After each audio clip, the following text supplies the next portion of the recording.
Use it for brainstorming ideas.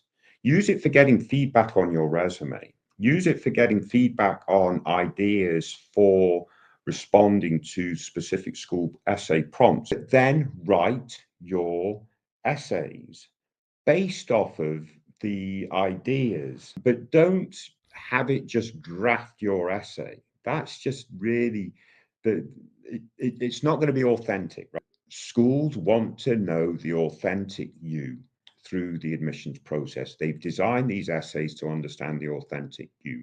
So use the AI to help you optimize for revealing the authentic you would be. And if HBS is saying, how did you use AI? Be very straightforward in how you used it. Answer. I think it probably a short answer is fine. You can just say, AI was sort of helpful in bookending my approach to the admissions process. I Yeah, used it at the start to brainstorm, to look at my resume and give me sort of ideas. And then I used it at the end after I'd written my materials to get some yeah. feedback and grammatical polish. Let's say a school has an essay prompt that says, tell me about your most significant, whatever it might be, or your biggest learning experience or whatever, Mhm. right?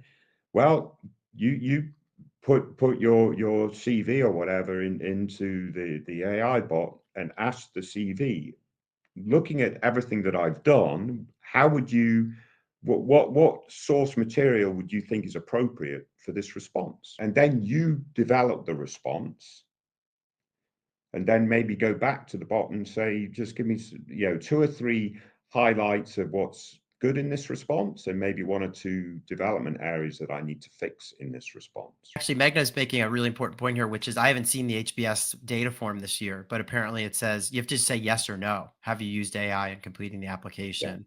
And it says, use of AI is permitted, but you should not claim AI output as your own independent yeah, work. My suspicion is that if you tick the box yes, they're not going to reject you, but they might ask you in the interview, like to expand on what we're using it for. But again, I think if you're honest and frank about, oh, I used it to brainstorm, I used it to check my essays for grammatical mistakes, it's perfectly fine. And the schools know this. I mean, I've talked yeah, with all of them. None of them have said, oh, what a disaster to use, these tools. I mean, the only thing they've said consistently is don't have it write the essay. So if you hit yes, it sounds like you get a chance yeah, to yeah. expand. And again, if you can expand upon it, I would absolutely just, talk about how it bookended your Yeah. process. And I don't think you should be using it to write your essays anyway. So